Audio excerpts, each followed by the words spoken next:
nani Nzinzi amekataa kunipatia contact ya hii body contouring because I might need to contour. However, I'm on a mission. Once I get my 12 children, we will contour. But that aside, it's Tuesday, so it's time for Engage, where we talk about different issues. Today we have a very interesting question, and here's the question of the day. Do you think some spouses can be controlling? That question again. Do you think some spouses can be controlling? Notice the way we're using some and can. So we have not said all spouses are controlling. So it is some spouses can be controlling. Do you think they can? SMS 222 that is 22422. The hashtag to use is daybreak. And the call lines are 0719 777. And the other one we shall show you shortly. I don't know, I can't cram that one, but 777 0719 777. As my wife texts me and says, what, 12 children? Anyway, we are joined by Welly Odendo and Anita Ray, who has quite some following. Shout out to Anthony, who is watching and tweeting already, and CJ Atemo as well. Karibuni sana. Remember, we're also asking if you have any of your experiences you want to share that can probably help us shed light into this conversation. You can go ahead and share them.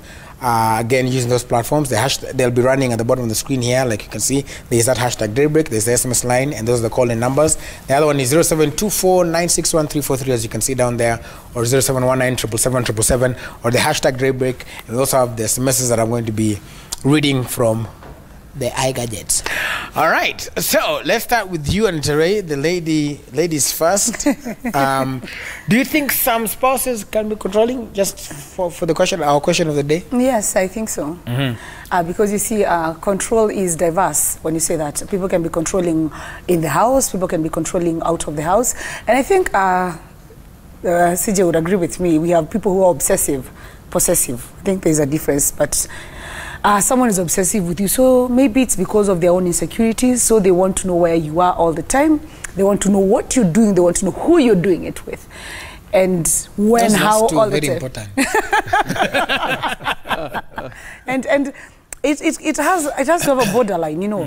That's where we go wrong. People don't have borders sometimes. So you see, and when people get married or get into a relationship, you have to draw the line of, I have a life without you, and you have a life without me. So our lives meet in the middle. But if you don't have a life without me, I become your life.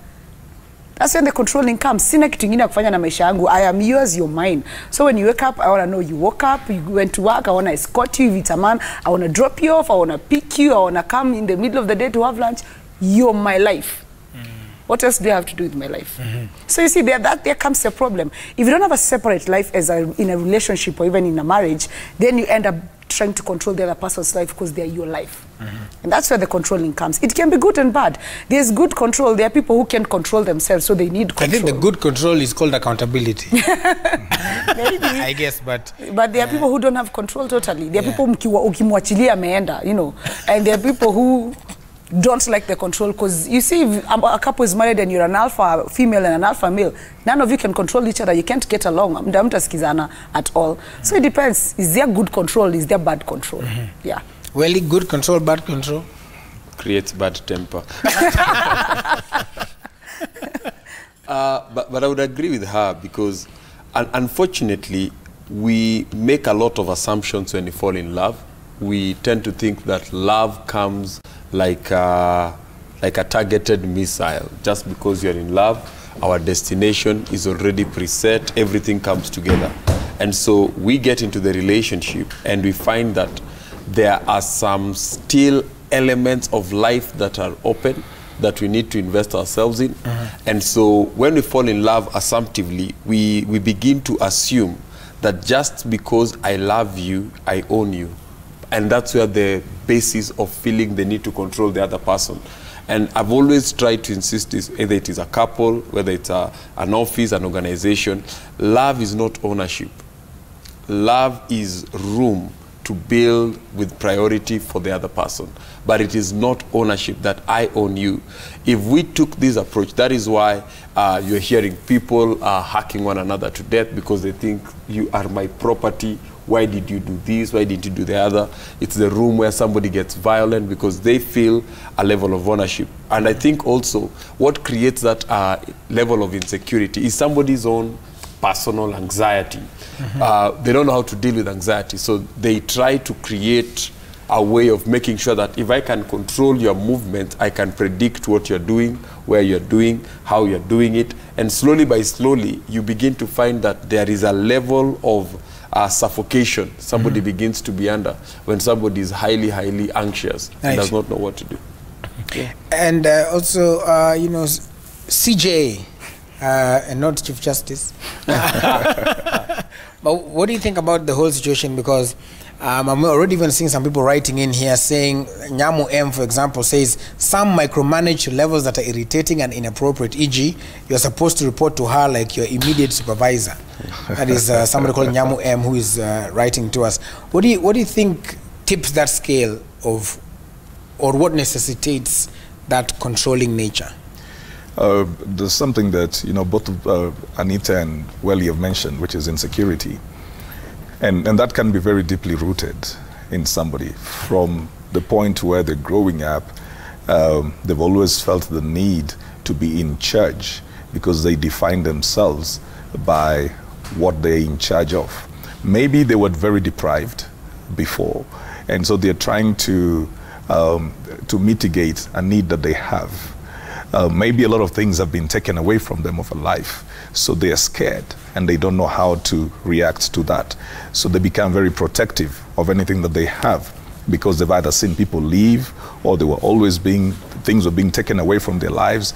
There are even people who something as simple as having lost loved ones before causes the fear where they think so you anybody lost loved ones in death or even in death, separation? yeah. So sometimes they feel, you know, everybody who comes close leaves. It's just a subconscious thing where they feel everybody who comes close leaves. So they begin to feel the need to protect anything that comes close because they're already thinking this one is also going to leave. And so you find that the partner is collateral damage, suffering collateral damage, because that's not the real issue they want to deal with. They're trying to deal with the fear of people leaving, things disappearing, and then this person is in their lives over here. But again, there are those ones who think that they're showing concern. Or an expression of love. Yeah. They think, I love you so much that I want to know everything about you. Now, it's tipped over when the person who is the object of this so-called concern feels suffocated. There are people who would prefer, you know, Anita talked about somebody driving and dropping the wife or something. There are people who love that. Again, you've got to now understand your partner. There are people who want you to be in their space. But if it is suffocating your partner, then it is tipped over. Because the recipient must be on the same page as the giver. If the recipient does not feel that this thing is beneficial or it is positive, then the person who is giving it needs to begin to think about the other person also. It can't just be about me. So it's a very thin line. Like, I may think that what I'm doing is beneficial to you, then you're feeling like that's too much.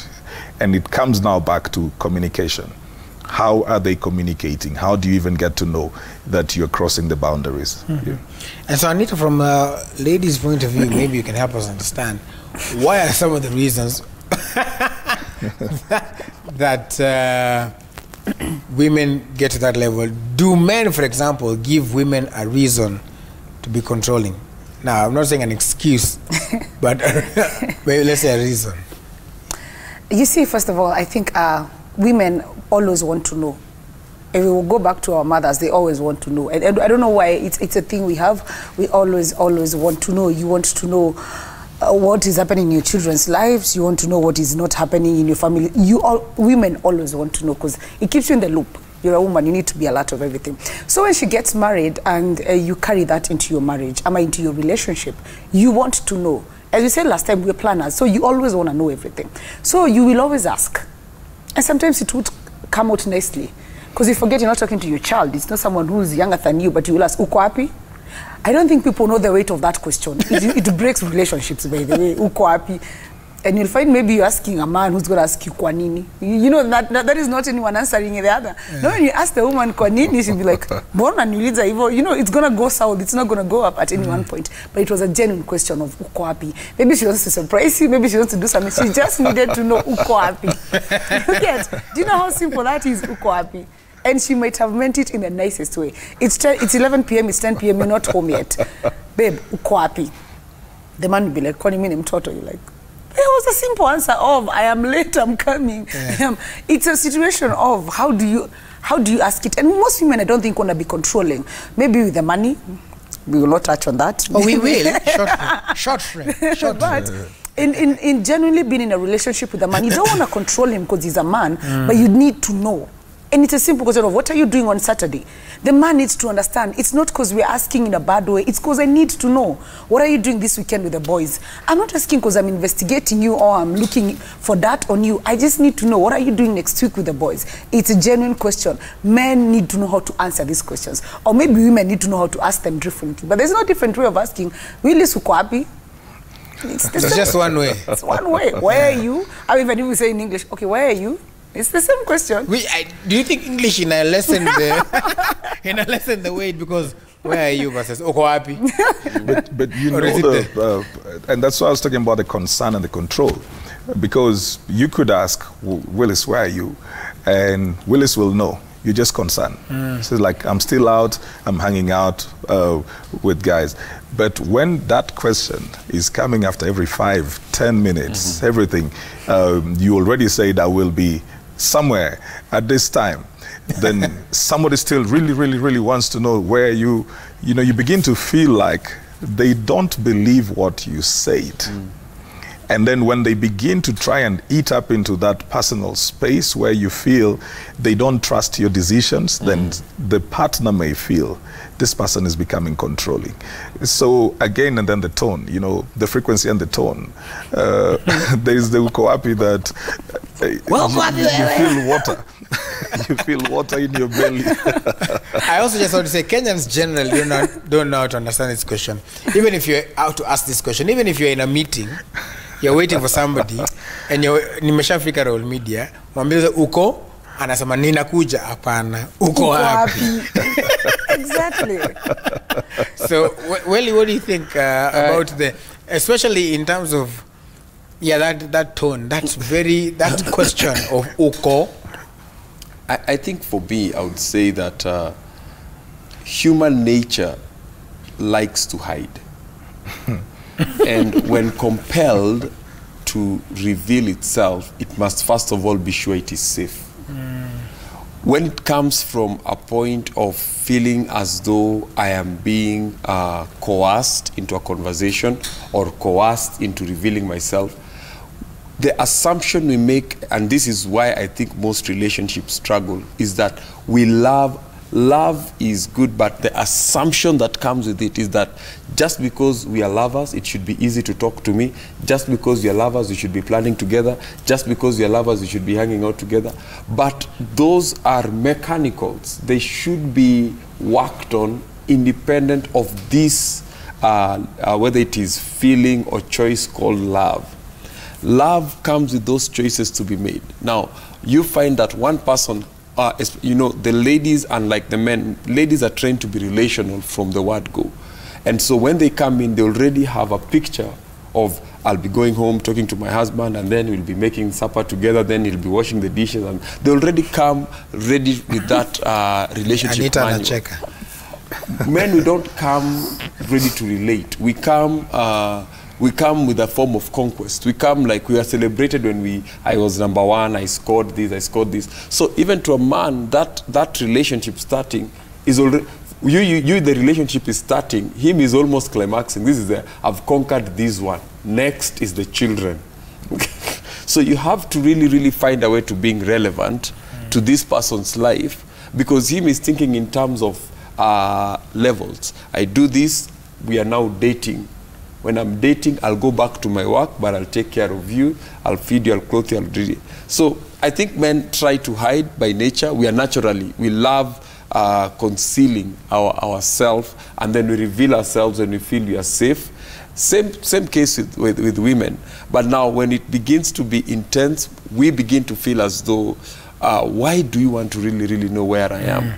There are those now who are even dramatic. They will call me, then call Chris, then call you, then call him. Ile uko wapi? Niko na Chris. Sawa. 5 minutes later, Chris ni aje niongee na Willis. Uko wapi Chris? And so it begins to be very careful. I think I would actually urge people, if you have an unhealthy relationship with yourself, you are not ready for a relationship with anyone. Let's take a look at some tweets here, even as you ponder if you are ready for a relationship or not. Right, so we have there people who are genuinely in love. You cease to be one. Controlling in a marriage is neither here nor there.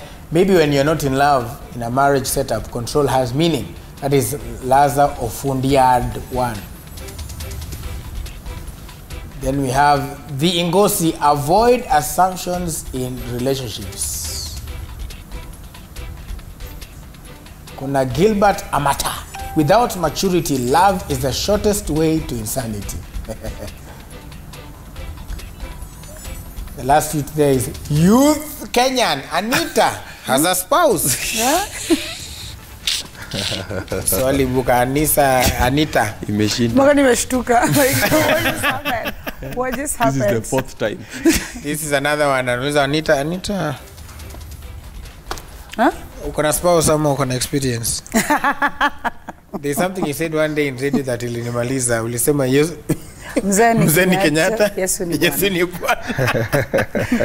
We'll answer that. You'll answer that in a short while. Let's take a look at the SMSs guys have been sending on 22422. Anonymous, you didn't leave your name or your number, or rather you didn't leave your name. Sorry. Yes, most spouses are controlling, especially men. She says, I am single again, not by choice, and I can feel the difference. Of course I miss him, but there is that extra confidence and more meaning when it comes to decision making.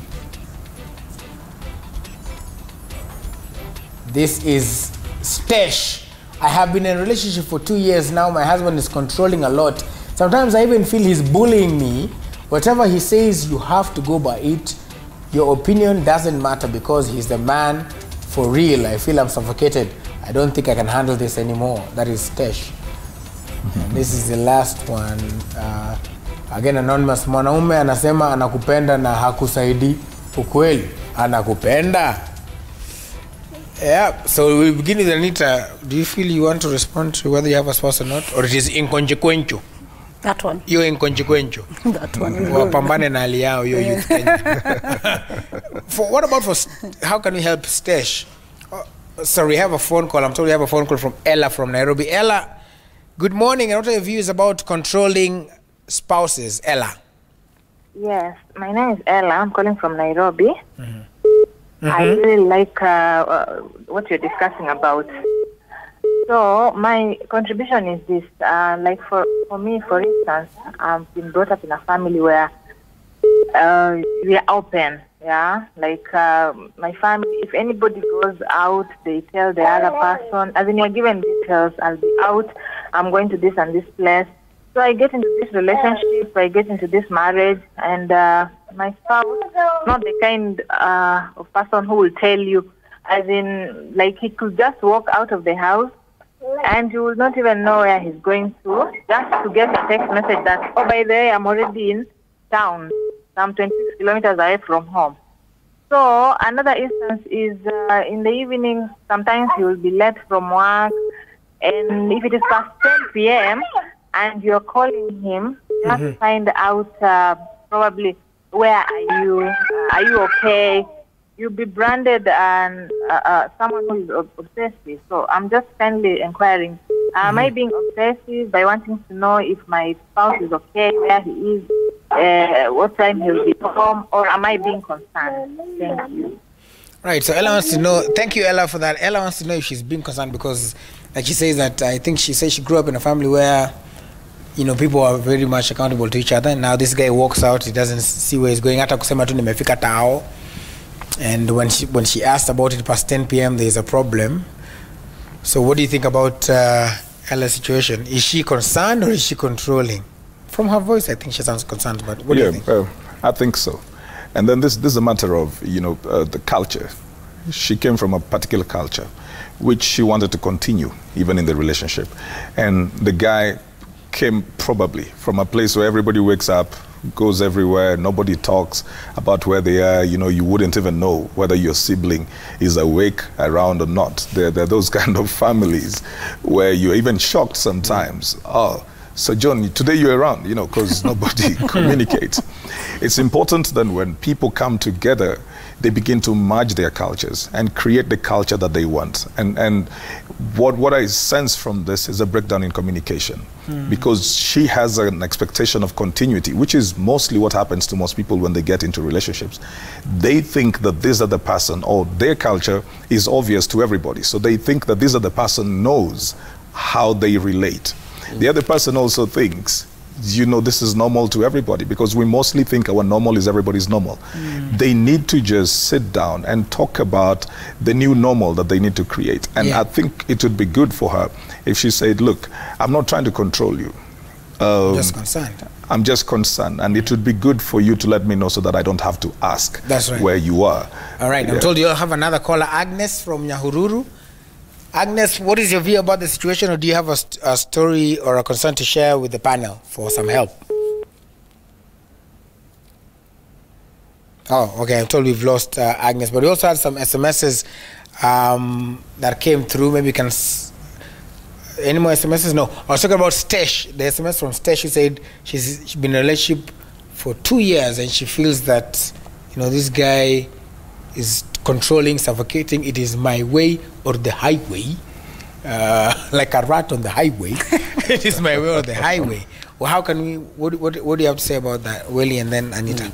I'll tell Stesh this.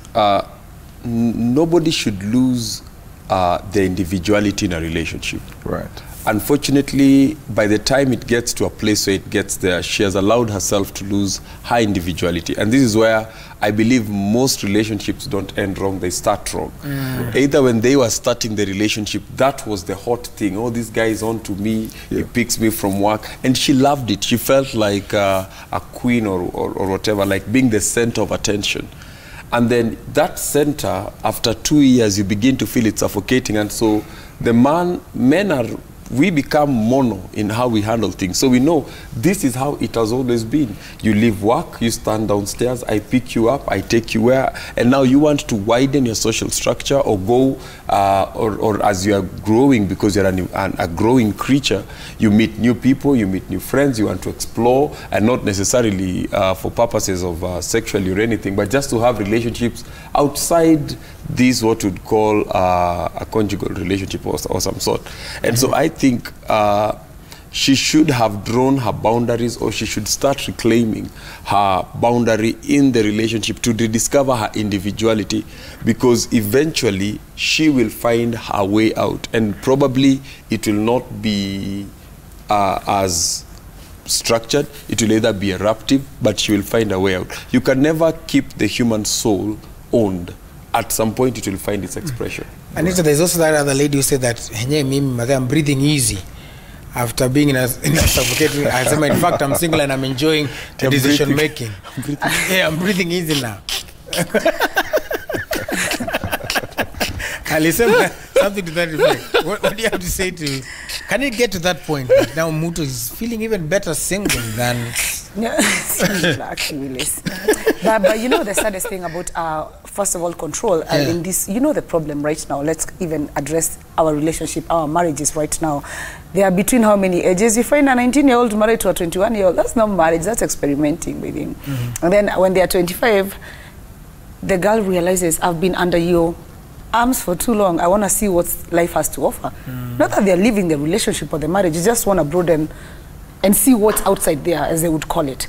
And that's the problem. First of all, we don't understand relationships or marriage and the reason you got into this relationship. You find you're dating an older guy. He knows what he wants with his life. Maybe he has a plan, as you said. He has conquered you, date you, give you kids. But you're here, you're 22. You're like, I want to date you for a while, decide where this goes, you know. And you're not decided whether you want. And then you find this guy thinks you may be childish. He'd be like, hi, I don't want you hanging out with your girls in the house. I don't think they're mature enough. So can you please change your friends? I want you to hang out with more older people. I don't want you seeing your friends. I don't want you going out with your friends. And this becomes a big problem because that is the life I'm accustomed to. My friends, my girlfriends, we've been to college together. Me and my girlfriends hang out. Now you want me to change that. And that's a problem. And you find these men become micro-controlling. Like you're going to college, but you're staying at home. I don't want you going to college. At this change college, you find someone is very controlling, by the way, and some are even nice in a manipulative kind of way. Baby, college, you're gonna better offers. Take this college, take this so life. So on the surface, it looks like and isolate from all your friends, and you find the only person you have is him. When you want a friend, is him. When you want parental advice, is him. When you want even a doctor, is him. So you find it is all him. Dr. Love. So at the end of the day, you find you don't have a world outside him, and that's what I'm saying. You need. It is necessary for any relationship for you to have a life of your own outside the marriage. That's right. Somebody is asking a question here. Let's take a look at the question. That is, again, you didn't leave your name, but you say, my question is, how should you therefore handle phones in a marriage? And CJ, you've been married longest here, I believe. I've had many phones. And I've had many phones. CJ, how do you handle phones in a marriage? It's a matter, again, of people talking about it. You set rules. You set rules for what works for you. If you feel that you do not want to have the phone in your bedroom, then you talk about it. And you just agree, like, look, I think that the phone is affecting us, it's affecting intimacy. It's not necessarily because you want to have intercourse, but you want to have some private space. If you feel that you don't want phone calls after a particular time, you talk about it. And the thing is that most people don't address issues. We fight over issues. You know, we attack issues. So I come in and I'm like, why do you pick calls at 9? I have never told you that it affects us.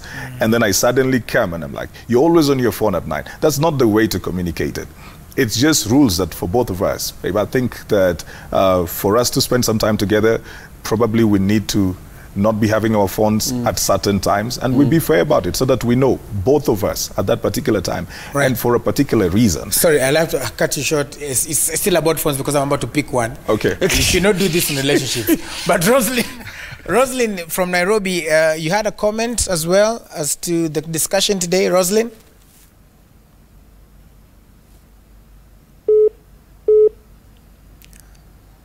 Hello? Hello? Hello? Yes, Rosalind, you had a comment about the discussion we're having today. Go ahead and make it. Yeah. Go ahead and share your comment or your story if you have one. Okay, I've been married for...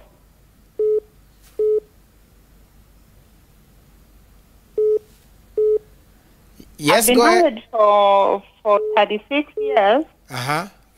Yeah, and I tend to think that why is it easier for men to communicate to their wives when they are newly married? You know, okay, he would tell you where he's going and what he's up to, and say if he's late in the evening to come home, he would always want you to know. Okay, nowadays there was no mobile phones,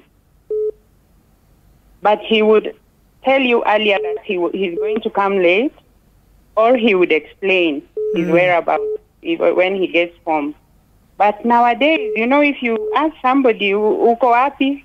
The question, you know, he would answer you very rudely. Kwa nini? Or akiingia uulize, na umechelewa aje, nini ilikuwa mbaya ama ni jam ama ni nini? You know, just that would bring up a fight. Why is it that after being married for so many years, it becomes difficult to explain to your wife your whereabouts and what you're up to and whether you'll be late or, you know.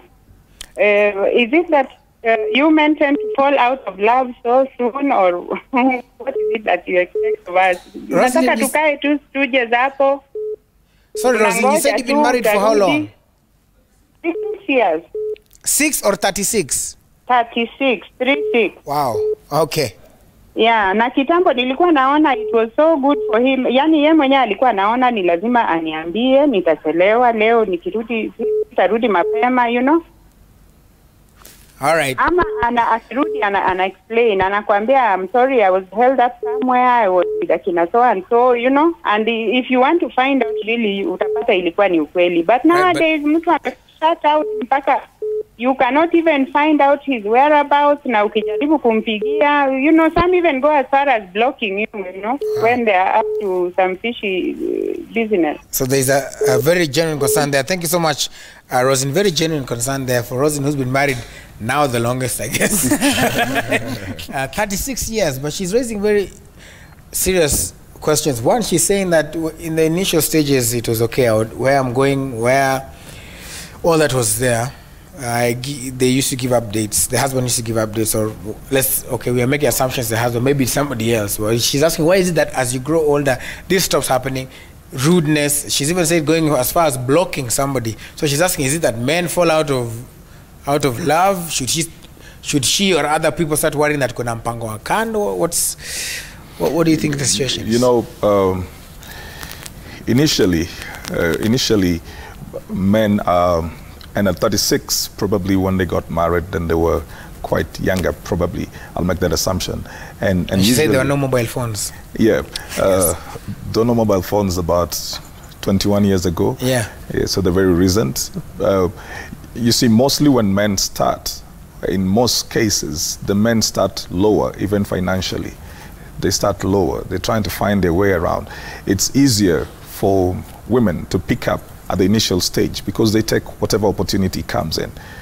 Then men begin to grow in power as they go. They get to a certain place, he's literally in charge. He's come to his finest hour, his things are now working, he's come into his element. And at that particular point, that's where the test now on who this man is comes. Because if he started at 20, 25, and at that time he was earning like 5, 10K or something, you know, women can do several things just to earn. In fact, they take all kinds of jobs. And so she would have probably been at a place where she had an advantage and she's supportive to this man. So in a sense also, he easily feels the need to be accountable. But power has its own way of shaping people and the decisions that they make. So it could have been a matter of now he feels powerful. The other reason could have been just the issue of just the usual thing of taking each other for granted, where I've been in this for long, I'm providing for you, I'm doing this, we've got children, they've got 36 years, the children have gone to school, they've come out of school. I mean, what else do you want? Yeah. You're taken care of. Is there hope for Rosalie? Like, what can she do? Willis, nearly over 90% of relationship issues would be solved around communication. They would be solved around communication. There's a breakdown somewhere. And probably when somebody will ask a question like that, maybe when they're asking their spouse, you know, maybe it's not as nice as it sounds right now. Maybe it is a bit harsh. So the guy then gets to a place where he feels like, I'm not picking this call. I'm not picking. He blocks. Somebody may just feel, I'm not picking this call because maybe the person is very angry already, agitated. They're feeling like, I don't want to fight. I don't want us to have a quarrel. Maybe I'm with you over here. I see this call and I know when this call comes in, we're going to have a heated discussion. So what do? I will ignore it because I don't want Welly to know that I have issues or something. So again, it's communication. How do we communicate? When do we communicate? Why do we communicate? And what's that intention? Who is around when we are communicating? We've got to reestablish proper communication so that somebody does not feel like they're on the receiving end, but it's a problem that we want to solve. All right. So we have 2 tweets and 2 SMSs even as we wrap up. I didn't even know Mkono, sorry. My husband is not the controlling type. He never asks my whereabouts. If I say I'm going somewhere, he won't even bother asking where. And then patia too fair, even if I never asked for it. He won't even ask when I'll be back. I wish he would be more concerned. That's the flip side. And then I believe lack of communication is a major lead to control, or I guess, leads to control. That is Shom. Some tweets now. People who have nothing to hide, hide nothing. Openness in a marriage is key. What I hate is men or women who want to control their partner's income and who they associate with. Respect your partner so long as honesty is present. That is Dramelo Blast. And the last one is Ed_Orego. I think there's a line between genuine concern and control. When someone thinks you are their personal property and they feel they need to micromanage you, they are controlling. Alright, that's the last one. 30 seconds. Your final advice. 30 seconds. I'd say this. If you don't get over the heart, you can't relate. And most of the control comes from a place either when the case where either somebody will be extremely hands-on or extremely hands-off. That means he's afraid of being hurt, or the last time he tried to communicate something, he got hurt. So he decided to either avoid it fully or to try to keep himself from getting hurt again. So it's just about people afraid of getting hurt. That's why they pick up their language in a relationship. All right. And Ray. I think I'm going to repeat this and I won't get tired of saying it. People control people because they have nothing else to do. You need to find something to do in that relationship other than the relationship itself. So once you have something else other than the person and the relationship, you won't want to control them because you have a life of your own, they have a life of your own. You just meet, you don't complete each other, you complement each other. That should be relationships, not completing each other, it's complementing each other. So kuja na maisha yako yangu, tuna complement each other. That's it. All right, well, thank you very much, guys. We're going to be back next week. I think we should do that one for phones next. But we'll discuss and then we'll post it out for you guys. And if you have any suggestions about topics that you'd like to see us discuss or handle, you can go ahead and tweet us at Willie Saburu, at Anita Ray. That's a double N and an, with a H and a R-A-E-Y. But of course, ukinifuata nitakuonyesha kweli. CJ Atemo and Welly Odendo. And again, I'm going to be posting their contacts. Mtu aliuliza last time, mbona upost contacts ya Anita? Tunawajua sana nyinyi. No one I am the way, the truth, and the life. No one gets to Anita, but through me. Me and Gunza. We are those ones who are guarding our system. All right, like we always say though, if you feel comfortable reaching out to Welly or CJ, go ahead and do so. If you feel maybe you want to reach out to a bishop or a pastor or even Anita, she's, she has been through quite some stuff. You can go ahead and do that, or you can go to a professional. At the end of the day, do make sure you seek help. And as I always say, relationships, nyinyi wawili ndo mnatengeneza katiba. Until next time, remember God loves you and that will never change, and successful people look like you and like you saw yesterday. The greats, United Manchester.